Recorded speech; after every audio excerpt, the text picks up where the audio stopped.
What happens when you hand the keys to your franchise to a once-in-a-generation superstar and then refuse to let her drive?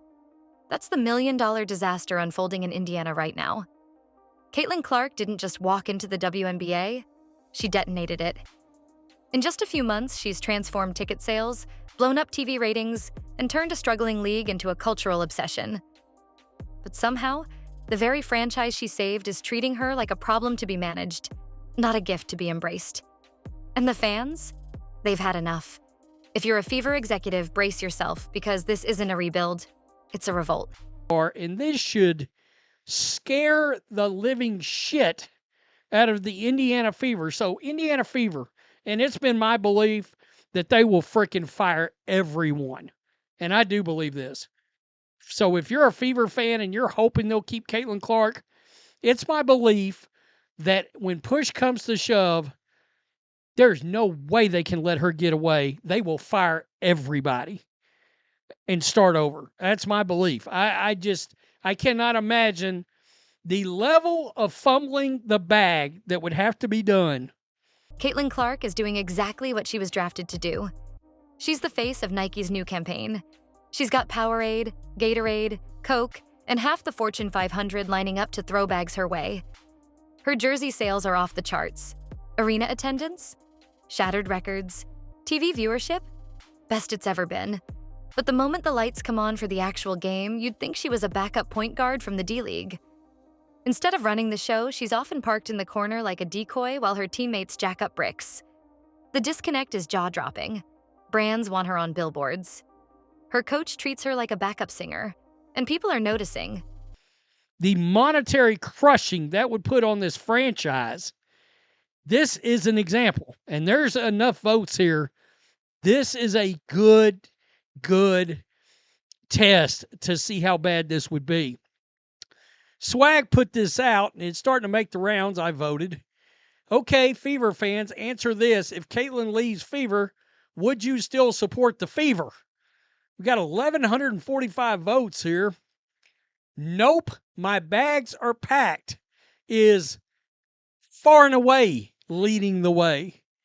Fever fans aren't stupid. They see the micromanagement, the passive-aggressive coaching, the post-game interviews that praise a 2-for-14 shooter while critiquing Caitlin for a single crunch-time miss. And they've responded. Loudly. One viral poll asked a simple question. If Caitlin leaves the Fever, would you still support the team? The overwhelming answer? Nope. Bags packed. These aren't casual fans. These are ride-or-die converts who didn't even know what a Fever was 6 months ago. Now they're watching every play, every press conference, every bench interaction. And if Clark gets traded, they're gone. No second chances. Listen, NBA players make 50% of revenues. WNBA players make 9%. And now the merch sales are up 500% and attendance is up, 40%. So they're going to get a raise. There's no question. And I don't really care that the previous 25 years they didn't make a lot of money or lost money. I don't care. They're in the middle of a negotiation and they're on a heater. So it doesn't really matter. I've said this before.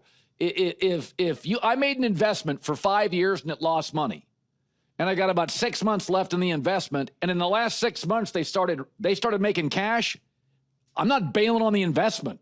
I want to finally get my money back. So they're going to get a raise. Stephanie White may be the only person in Indiana who hasn't figured it out. Every time Clark gets hot, every time she starts bending defenses and threading passes like a magician, the plan changes. Timeout, reset. Pull her back. Let someone else shoot. One teammate can't hit water if she fell out of a boat, and she's told to keep firing. Caitlin hits a contested 3 and gets a lecture. It's not just confusing, it's infuriating. Her court vision is elite. Her shooting is lethal. But you'd never know it based on how she's used. And fans are starting to ask the obvious question, is this incompetence or something worse? The silence from the WNBA's top brass is deafening. Meanwhile, sports media is turning up the volume. Analysts have called her the Michael Jordan of the women's game. Others say she's Serena, she's Tiger, she's the sun around which this entire league now orbits. And yet, no Olympic roster, no special treatment, no acknowledgement that she's carrying the league's attention on her back. If this were the NBA, she'd be the centerpiece of every highlight package. Instead, it's almost like the WNBA is scared of its own success story. Like, they don't want her to shine too much. So the T-shirts don't bother me. But why do you take a shot at the Golden Goose, Caitlin Clark?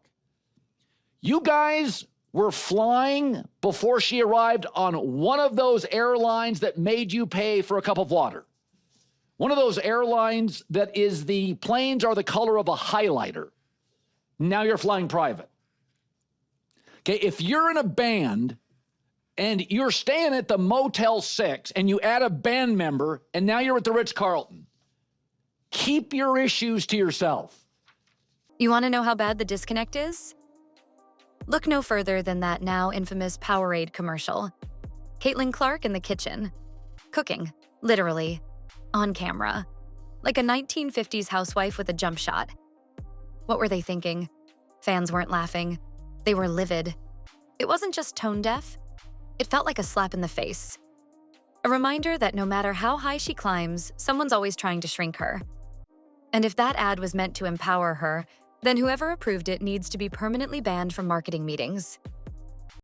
So I am all for people asking for raises. So let me start with that. I don't have a problem with the WNBA players asking for a raise. The WNBA is on a hot streak. I don't care about the previous 24, 25 years. As an investment, it's starting to pay off. Then came the Olympic snub. Clark drops 30 points, hits 7 threes, and what's her reward? A ticket to nowhere. The excuse? She needs to wait her turn. Translation: let the veterans have their moment. Because apparently in the WNBA, marketing gold gets benched so we can give someone a going-away gift. Never mind the fact that this isn't a charity. It's competition. And Caitlin Clark is the most competitive player women's basketball has seen in decades. Telling her to wait is like telling a wildfire to take a number. They're finally turning a corner. But and negotiating in any business is all about current momentum. It's not about 12 years ago. It's about current momentum. There are companies, I'll give you an example. When The Athletic, which is a subscription-based sports writing site, got purchased by the New York Times, The Athletic was losing $45 million a year. They bought it for scale. They bought it because at the time Biden, not Trump, was president. They were losing clicks.